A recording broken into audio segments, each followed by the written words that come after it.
I'm Ben Horton. And I'm Agnes Frimston, and you're listening to Undercurrents, the podcast from Chatham House.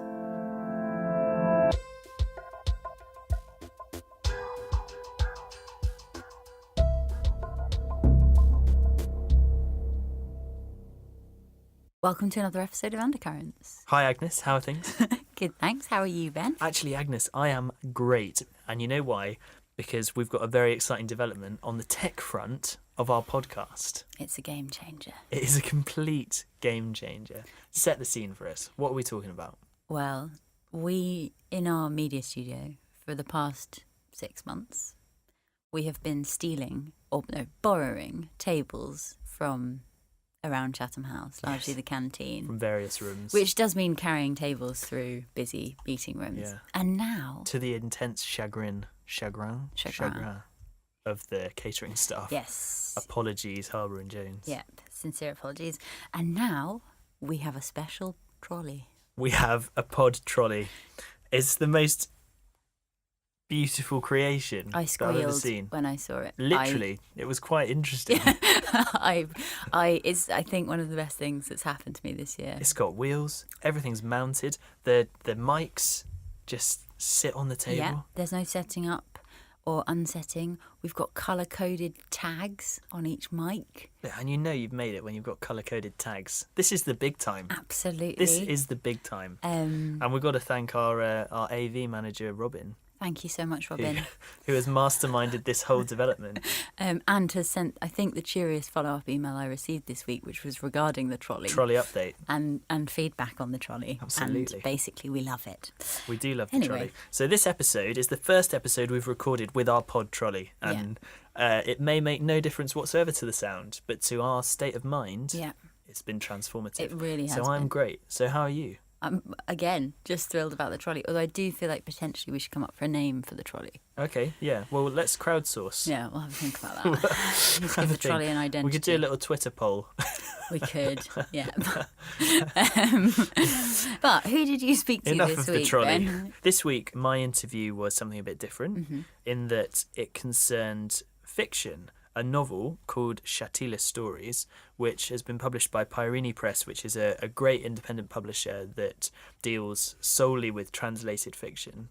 And the key difference with this book, the thing that marks it out, is that it's a creation of writers who live in the Shatila refugee camp in Beirut. In Lebanon, 9 different writers who participated in a workshop, a creative writing workshop with publishers from Peirene in the refugee camp, and then contributed stories which have been woven into this novel about what it means to be a refugee, about what it's like to live in a camp. I mean, this camp has been in existence continuously since 1949. Originally housing Palestinians, and now also it's inhabited by Syrian refugees, obviously, who have been fleeing much more recent conflicts. But it's this whole sort of continuous ecosystem that gives the lie to the idea that refugee camps are this kind of temporary arrangement, you know? Yeah. Like, this is 70 years old. It's as old as the UN. Wow. And it's nothing, and their conditions are really, really difficult. Their lives are horrendously difficult. And you must be talking about several generations. Yeah, I think you are. Yeah, absolutely. So I spoke to the publisher, Meike Ziervogel from Peirene Press, and also the editor of the book, who is called Suhir Helal, and she's Syrian herself, and she's got some really interesting perspectives to bring. Amazing. So hopefully good interview. Yeah. But who did you speak to, Agnes? So this week I spoke to Joyce Hakmeh, who is a cyber research fellow here at Chatham House in the International Security Department, and also co-editor of the Journal of Cyber Policy, about a report that she wrote that came out in July about cybercrime legislation in the Gulf states. Because obviously cybercrime is quite a new thing. Yeah. And you're talking about quite new states as well, who haven't really been around for that long. Yeah, just remind me which Gulf states we're talking about. We're talking about the GCC. When we say the GCC, who does that comprise? So the GCC it's like a political and economic union, which is all of the Arab Gulf states except for Iraq. Okay. So you're talking about Bahrain, Kuwait, Oman, Qatar, Saudi Arabia and the UAE. And what it's interesting that basically cybercrime, what we're talking about is largely like fraud and theft rather than hacking, because those crimes tend to follow money, as Joyce points out, and those states are wealthy. So it's about what they're doing to try and combat that. Okay. And also how they're sort of linking it into the identity they choose to push in other laws. So freedom of expression, what you're allowed to criticise, what you can't. Well, that sounds great. Let's just have a listen.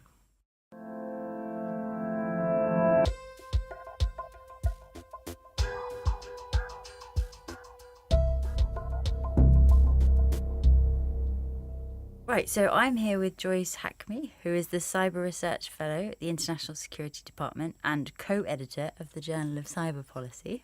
Hello, Joyce. Hello, Agnes. And we're here to talk about your recent report, which is called Cybercrime Legislation in the GCC Countries, Fit for Purpose, which came out in July. Yes, that's correct. So what is the current sort of cybercrime issues in the GCC countries? What are, because I don't know anything about it. Okay, so let me tell you. So basically, cybercrime is a growing security threat in the GCC countries. And when you say GCC countries, obviously we mean Oman, Saudi Arabia, UAE, Qatar, Bahrain and Kuwait. So it is a growing threat there. And we've been working on a project looking at the emerging security threats in that part of the world. So one of the things obviously was cybersecurity and the increasing cybercrime. And because, and here in the context of this paper, we talk about cybercrime not as the like geopolitically motivated, but rather the one that is motivated for financial reasons. Mm-hmm. And normally crime, like for financial motivations, follows money. So basically in the GCC, there is a growing cybercrime. So we looked at what the governments are doing to combat this cybercrime. And in particular, we looked at the laws. And we asked the question, are these laws fit for purpose? And basically came up with two main observations. So the first observation is that these laws are a good step. However, they're an incomplete step. They omit essential elements needed to combat cybercrime, and I'll tell you what I mean by that. And the second thing is that they play an adverse impact when it comes to freedom of expression. Mm-hmm. So just kind of like to give like a little bit of context to why the laws are important and how is it relevant to fighting cybercrime and like having better cybersecurity. So whenever a country is trying to kind of upgrade its cybersecurity and have a better protection for its economy, for the population, etc., there is like a bunch of measures that they take and that they put in place. So first, for example, they have like a national cybersecurity strategy, like for example, the one that you have here in the UK, where they say these are the threats, these are the vulnerabilities, this is the implementation plan, this is what we're doing, this is like our strategy. And then they create, for example, specific centers like computer emergency response teams, like for example, the National Cybersecurity Center here in the UK. These centers are just meant to deal with this particular threat and be just on top of it. They also have international cooperation measures with other countries because, as you know, cybercrime is really one of the most transnational crimes. So it's never really confined to just one country. It's like cross borders. And so also there are public-private measures that they do, like partnering with industry, because it's never just about the government. And then also one of the important things that they do is that they put or enact legislative measures in place, laws that play an essential role in fighting cybercrime. Where is the sort of threat coming from before we get into what the laws are doing? Is this internal? Is this external? Because you say it's obviously based around sort of like financial crimes. Mm-hmm, mm-hmm. So are you talking about other states or is it individuals? Who are these laws aimed at? First of all, attribution in cybercrime is a very challenging thing, right? And you can never really say for certain who is doing it. But normally, financially motivated crimes are done by organized criminals, right? Like the ones that they use the dark web, etc. And they do that just for the sake of getting money. Whereas the state-sponsored attacks, such as interfering in elections, propaganda, attacking national infrastructure, critical national infrastructure, like a power grid, these have different motivations, and these are normally done by states or by state-sponsored actors. Mm-hmm. And it's really interesting that all of these Gulf states that they're joining up to create these laws? Well, so basically they did this individually, right? Like, like at the national level, they said, okay, well, this is growing. What shall we do? Let's create the laws because everyone else is doing it. Let's get like better cybersecurity technology, which is something that they really invest a lot in. So if you look at like how they fight cybercrime in the Gulf, it's primarily through buying technology, investing in technology. So according to a recent paper, they're like in the top 10 in terms of like investing cybersecurity technology, but the bottom 50 when it comes to training. So that creates some sort of false sense of security, if you know what I mean.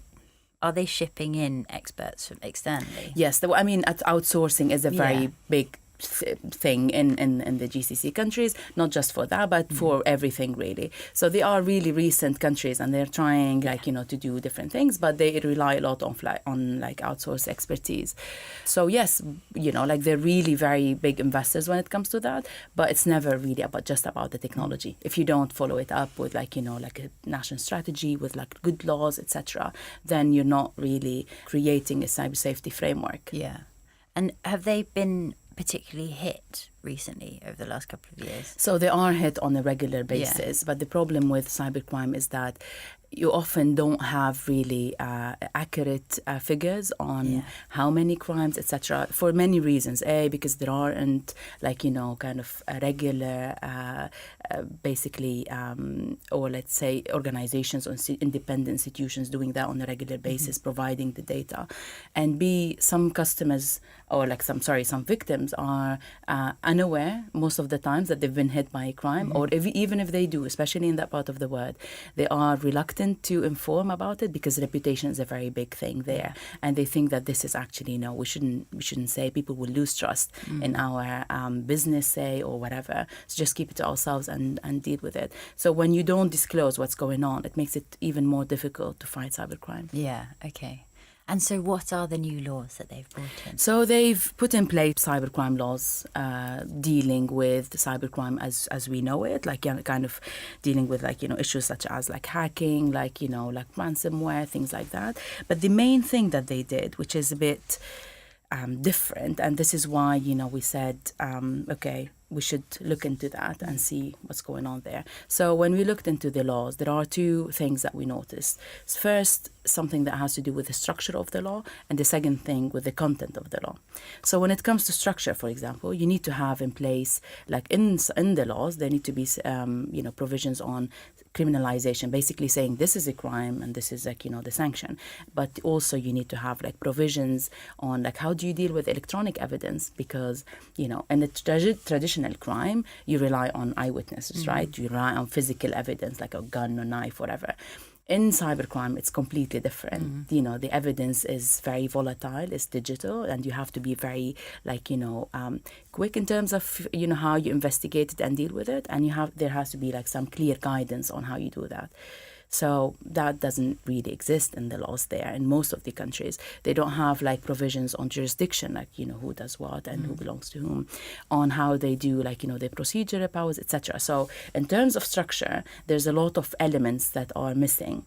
So basically, what does that mean? That means that when the police and when the prosecutors want to investigate cybercrime cases, they look at the laws, and the judiciary as well, the judges, they look at the laws and they don't have the necessary guidance to help them do their jobs. So in many cases, there has been some mishandling of the evidence because they didn't know how to deal with it, and they tampered with it, etc. And they basically jeopardized the entire investigation.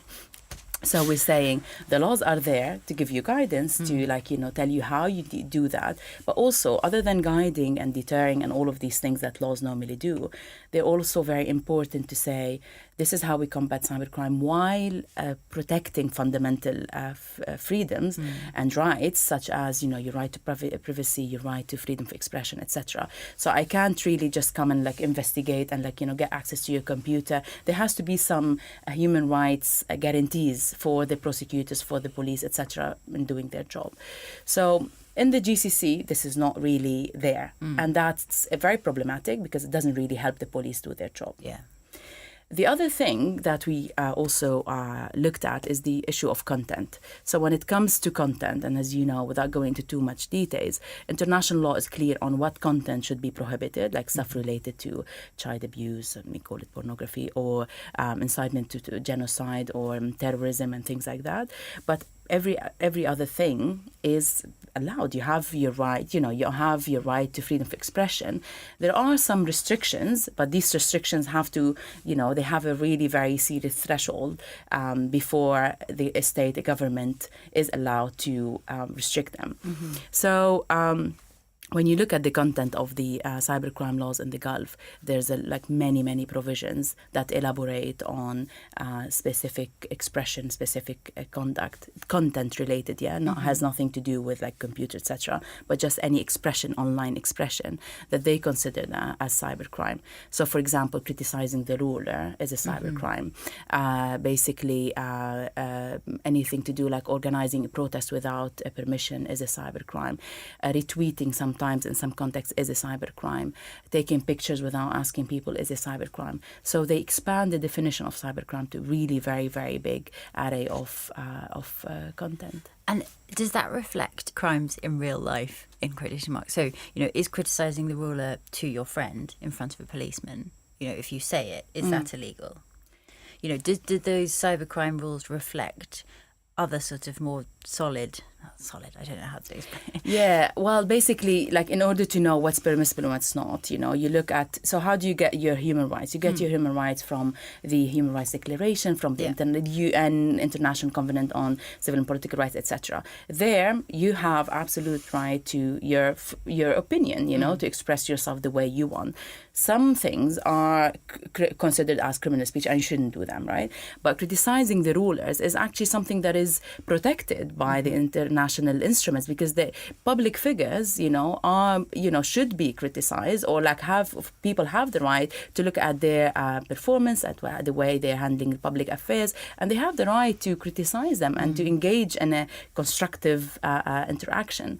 So you really, the issue of you can't criticize them, you can't engage in any sort of this, that kind of limits really loads of how much you participate in public affairs. But that's new in that sense.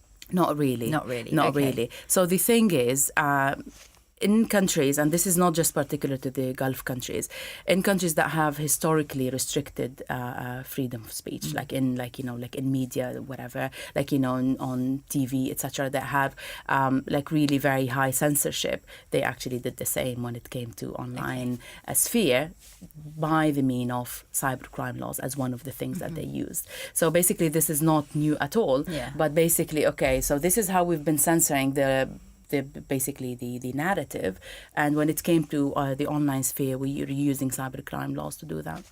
That's also, if you're policing tweets and retweets, that's a huge amount of man hours and manpower. That's a very good point, Agnes, actually, because normally, even in countries like the UK, the people who are skilled to deal with cybercrime are very scarce. So, and the GCC is even is even worse. So you've got just only a few people who can deal with it, and you are actually just orienting all this energy and all this manpower to look into content as opposed to fighting the growing cybercrime. Yeah. So basically, you already started with limited resources, but this limited resource being used to go after tweets, to go after Facebook content and so on. And what are the what can you face if you're charged with something like this? Really hefty sanctions, right? That could get to life imprisonment. Wow. So it's a combination of fines and imprisonment, and can get to life. For example, in the UAE, if you try to overthrow the regime, or if you do something that is considered there very serious. So you get we have in the paper a table where we kind of look at all these controversial provisions and try and create some sort of this is the picture there. Because obviously, it's difficult to say this is what's going on in these 6 countries, right? There are always some nuances and some differences. But if you look at this table, see, if you defame the religion, this is how much you get, you'll be fined in, let's say, this country, this is how much you'll be fined in this country, this is how much, jail time you'll be doing. And that also like basically goes against the principle of international human rights law, because like measures should be, or like restrictions should be proportional and necessary, right? So when you see about how like these vague provisions, these vague laws are there, like the huge discretion that the governments have, like the very big like like fines and imprisonment, you see that these laws are actually at odds with international law. And the wording sounds quite loose. Exactly. That is a very actually good observation. The wording is very loose, and that again goes against what the international law say, because they say the law should be very clear so that as citizens we know what's permissible, what's not, and we regulate our behavior accordingly, right? So this is not the case. The other thing is that because it's very loose, it allows for creative interpretation of the law. I'll give you an example. So the cybercrime law in the UAE was enacted in 2012, right?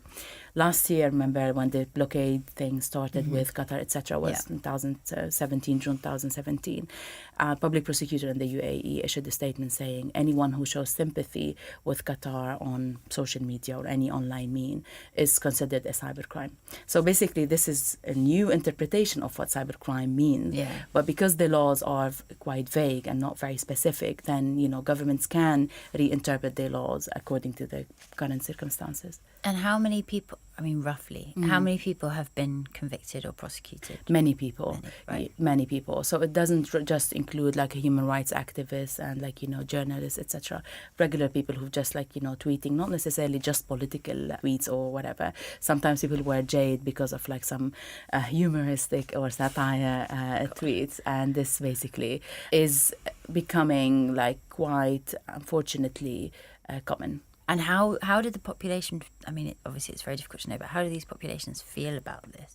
Is it seen as unjust, or is it sort of a continuation of, their personal state's policy on other stuff too? Yeah, no, that's a very good point, actually. So, Agnes, when this like entire, let's say, cultural revolution that was brought forward by social media happened, people were like thrilled about it. Like, we didn't have any means to like express ourselves, and now anyone can basically be a publisher, right? And especially in the Gulf, the social media penetration is massive. It's really one of the highest in the world.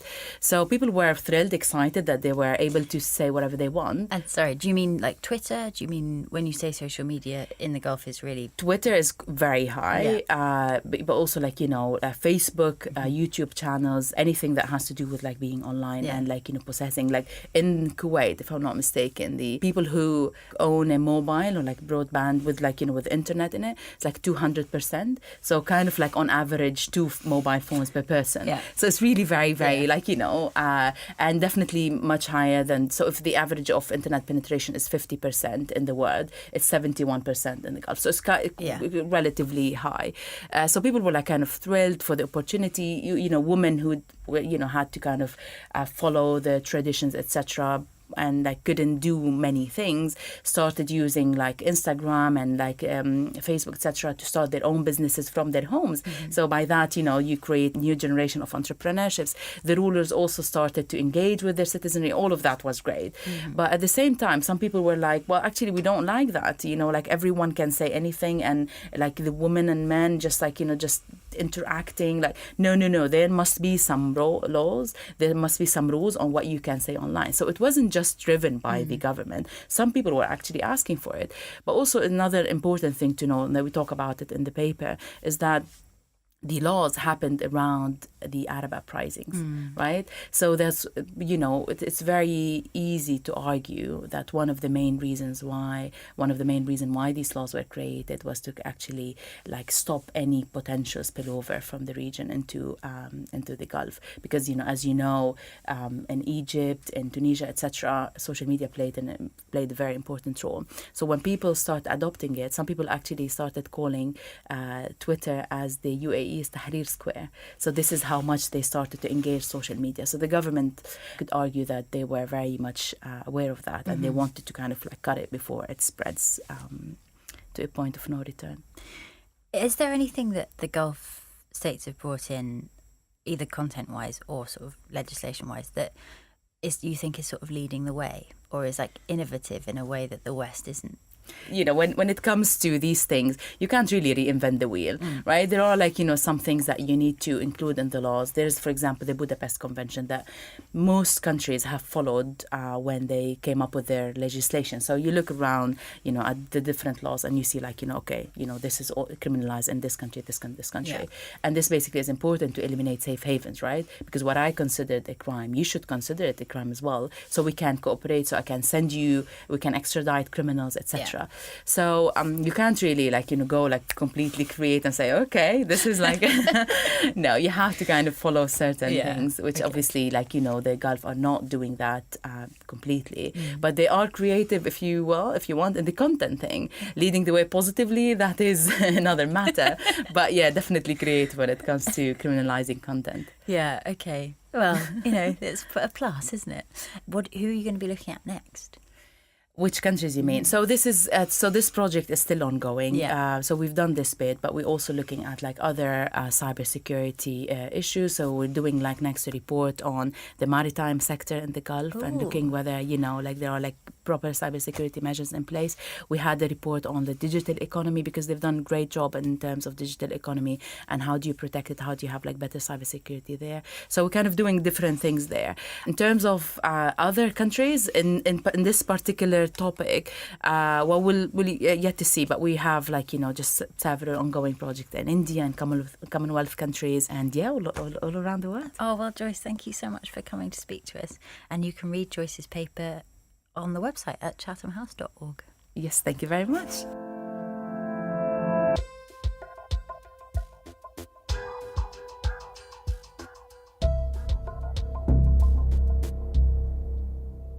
Okay, well, I'm delighted to be able to present a rather different topic for Undercurrents this week. We're going literary. I hope you can cope. Cling on for dear life. I'm joined by two eminent publishers and editors to talk about a new book from Peirene Press called Shatila Stories, which is a novel created by refugees. And I'm joined by Meike Ziervogel, who is the publisher at Peirene Press, and Suhir Helal, who is the editor of Shatila Stories. Thanks very much for coming in today. Thank you for having us. Great. Meike, perhaps you could start just by telling me a bit about where the idea for Shatila Stories came from. Yeah, so Shatila Stories is basically a love story between Adam, who is a young man, 1920, who arrives with his family from Syria in Shatila, and Shaza, who is a young woman, a couple of years older than Adam, but she actually she's of Palestinian origin, and she was born in the camp. And Adam, of course, initially struggles hugely, because wherever refugees arrive, they're not welcomed. So in Shatila, it's very interesting. I mean, Shatila also, the Palestinians, of course, are not happy with the Syrians at all, right. Because they were living an okay life, and suddenly the numbers of inhabitants has at least doubled, if not tripled, or quadrupled. So they have to share their space. I don't think we'd be very happy about that either. Certainly not. So it's a love story. And it is not just love story. It is a story that describes women's struggle and how they come over it by being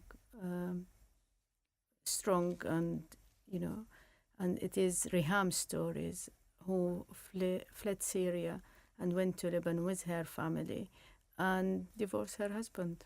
Now we let out the plot part. We are not allowed to do that. Cut this one. You obviously cut that. Oh, no, that was good. But it's a bad It's a nice little Me Too element there. Yeah, I think it's good. Okay. So in 2015, when the Calais refugee crisis hit our headlines, I suddenly realized, because Peirene specializes in translated fiction, and the problem with translated fiction is that you can only choose from what's out on the market. Sure. And when the Calais refugee crisis hit our headlines, and there was this amazing outcry of all the hordes that were, stampeding us apparently, heading towards our little island, I suddenly thought we need to hear other stories than that. So I decided to create a series called Peirene Now, where I commission writers to respond with fiction to current and urgent political subjects. And Shatila Stories is part of that series. So with the Calais refugee crisis, I actually chose 2 writers, professional writers, based here in this country, in England, and sent them to the refugee camp in order to listen to the refugee stories, but then create a fictional piece. That was fine. It's a good book called Breach. However, I then also thought, well, yeah, but that still means we're not giving the refugees their voices. I still have somebody else talk about them. So this is where the idea from about Shatila Stories came from. So I approached a Syrian but Lebanese-based NGO called Basma and Zaytuna. They operate cultural centers and schools from within big refugee camps. I approached them and said, I have this idea of to collaborate with Syrian and Palestinian refugees. So they then ran a startup course finding the 9 writers. And then Suhir and I went out to Shatila last year. I think it was in June, for a week, and taught these 9 people who had never written fiction before, of various different school background, in a 3-day amazing crash course, the basic tools of fiction writing. Wow. And perhaps Suhir can say what that was like. Yeah, please do. Yeah, Yeah, I mean, when we went there, we were a little bit cautious about what we're getting, because before we went to Beirut, we had some examples from those I think it were about 20 people wrote about their names, and they sent what they wrote to us, and we chose 10 people from the samples they sent, and they weren't the best, but we chose the best from the worst, for the best, the least worst. The least bad. Yes. And we were a little bit cautious about it, but we both believed in it very much, and that helped us a lot. And when we went there, when we arrived, nobody from the writer were there, because they didn't keep the time up. We said 9:00 our first meeting, and they didn't arrive on time for different reasons. And we started introduce ourselves to them, and they introduced themselves to us, and we started the process how to engage them with writing. We started reading short stories from different writers, and discussing it. And at the end of the first day, we felt we all engaged very well together, and we worked very well together first day. But in the beginning, it was a little bit of, I don't know how to put it, but they weren't sure, we weren't sure either about the process and how we getting on together. And also when they didn't arrive on time was a little bit, oh, what are we doing here, kind of. Well, you see, you have a German and a Syrian trying, it feels like, yes. We were very serious about it. And for us, it was, we believed in this project and we wanted to work. For them, it was, in the beginning, they thought, that's my own opinion, they thought it will be like, it's kind of activities and, they write a little bit and that's it. But we were serious. We had this in our mind, because before we went there, we sat, me and Meike, we sat and we produced the workshop with them. We scheduled it. We knew what we want to teach them, what we're going to read, discussing how to write short stories. But you go there and you deal with emotional stuff as well. The camp itself is quite overwhelming, just being inside the camp. Yeah. And you're not dealing. Could you tell us a bit about the camp actually? I mean, from my point of view, for me, this project was more personal than, like career, because I came from Syria and the refugee crisis affected me quite badly. And I felt I am helpless, really. I can't do anything to those people. But when Meike approached me, I felt very positive about it. I felt like, that's the right things to respond to the crisis, to do something creative and give these people an opportunity to knock on their creativity and just, bring it out. Because I do believe in creativity. I do believe things like this will change eventually, but not immediate change. And the idea of going to the camp and seeing people from where I come from, it was quite painful for me and very upsetting. The camp itself has history as well. It's not just any camp, it's Shatila camp. You know, it has quite big history there, and now is more people displaced and more suffering. Of course, the camp itself, we hear a lot about the camp. So many people said, don't walk on your own. None of the taxi drivers take you to the camp. They drop you outside the camp because it has quite bad reputation. But I looked at it from different point. I looked at it when I saw people there who are desperate. People, poor people, very friendly, very upset about the situation. And the camp, you know, was built in 1949 after to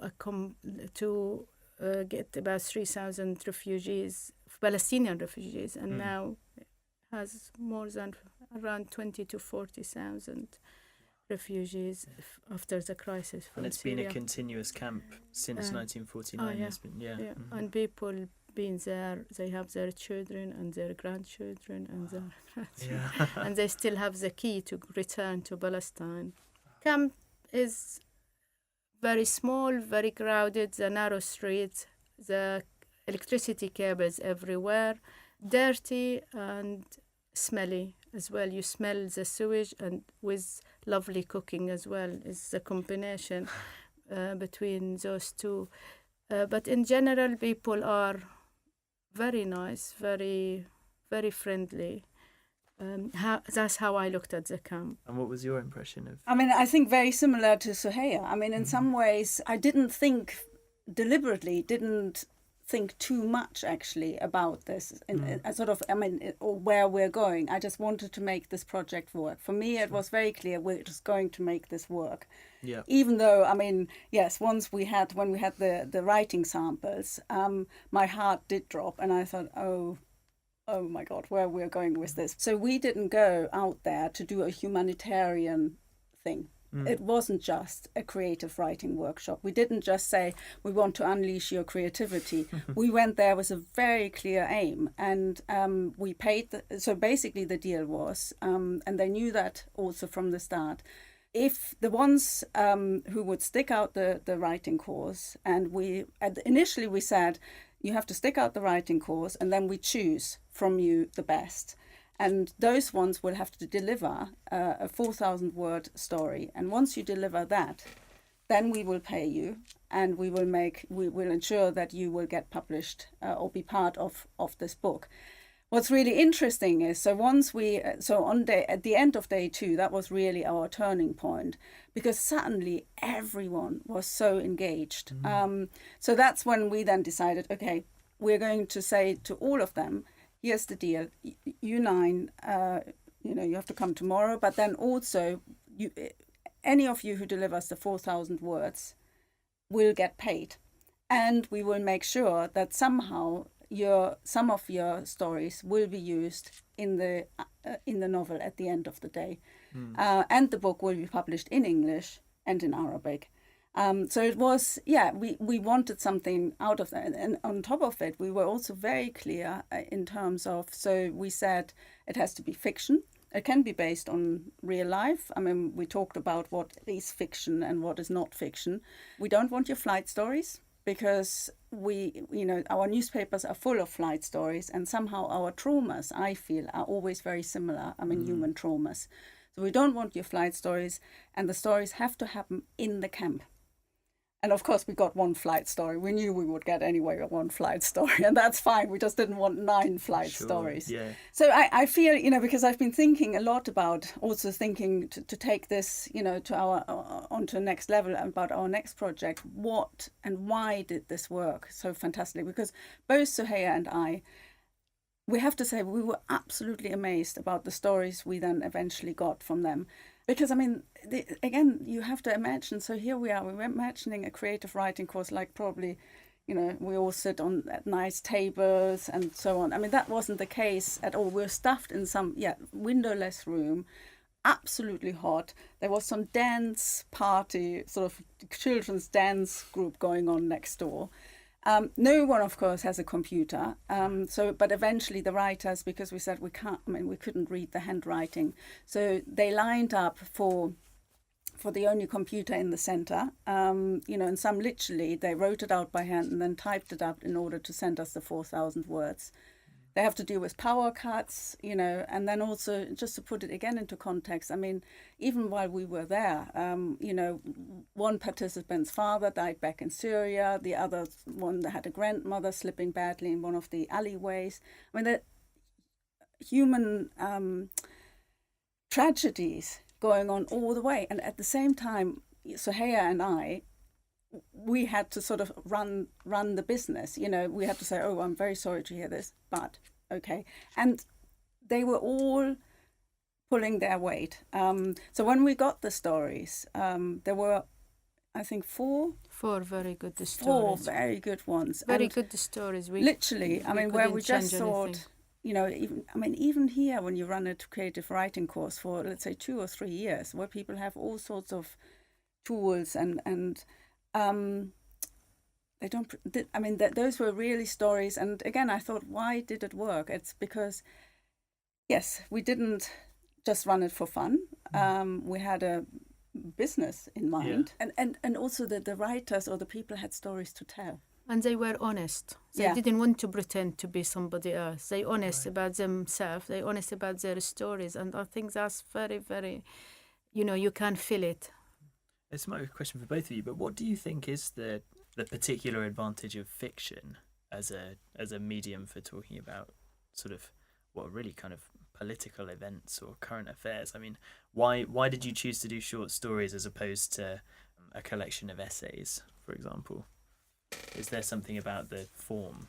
So when in my view, when you write non-fiction, you look at reality. Right. And you try to reflect and respond to reality, whatever that is, to basically the facts out there. Well, I think literature, when you create literature, yes, of course, you take in, you have to start somewhere. You start with reality, with the facts, but you then lift off from that. You don't have to get stuck there.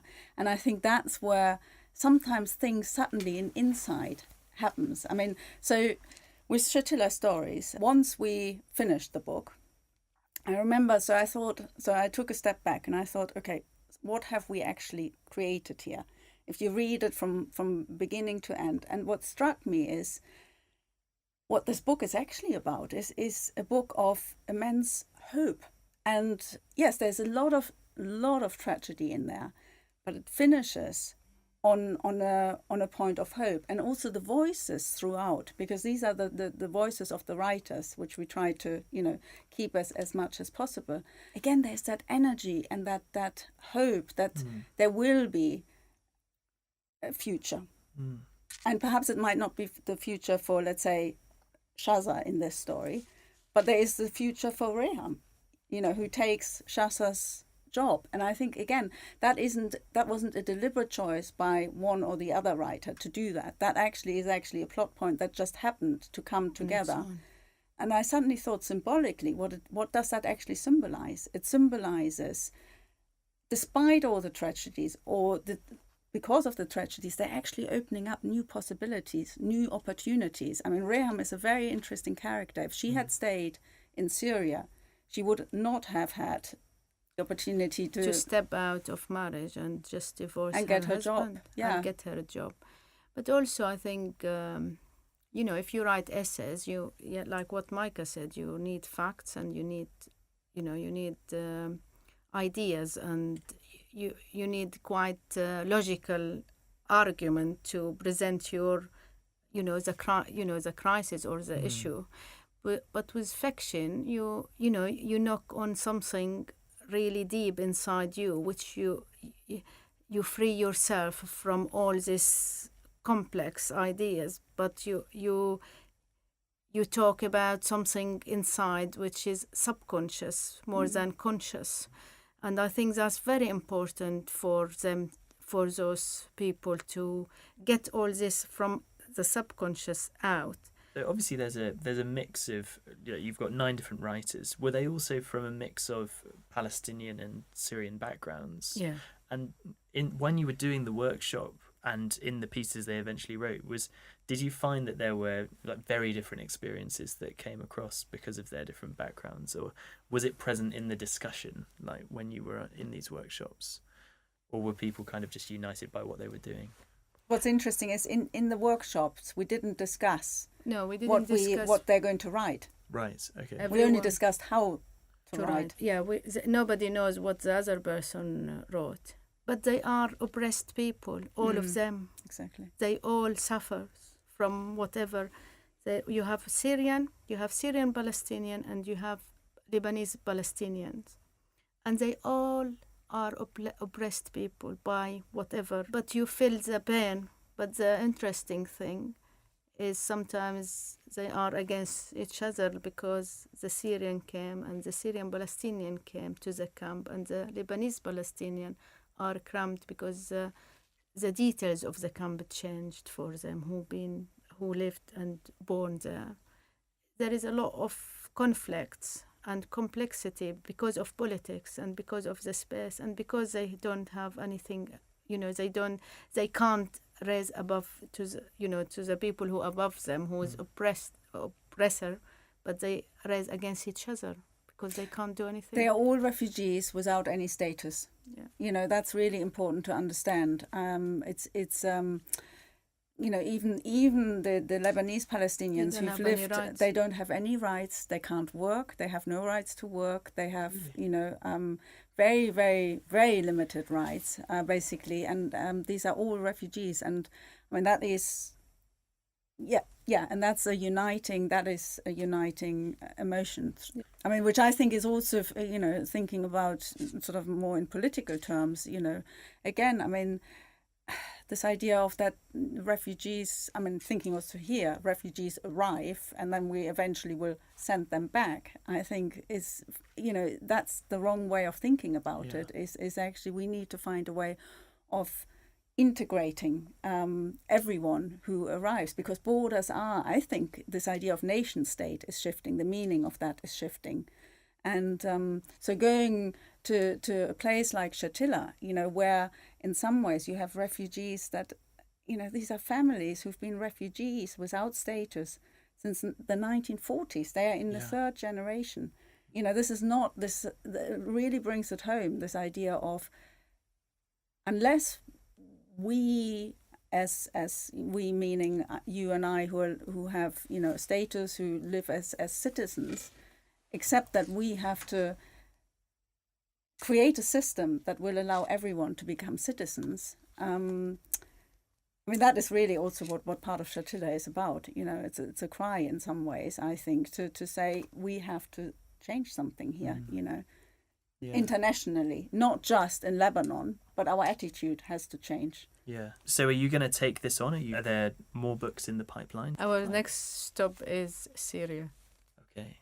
Mm-hmm. We're planning to go to Syria and do similar project, but maybe we'll see how it, we haven't finalized everything, but that's the plan, to go to Syria and run workshop and produce a book. This, of course, is with people who fled the war. And we now want to find people who have stayed. Yes, okay. And to see what their imagination will produce. And, we're talking about what sort of parameter we're going to give. And there, of course, it will be very strong. We don't want politics. We don't want to have a political statement here of what group you belong to. And it would be fantastic to have access to a mixed group,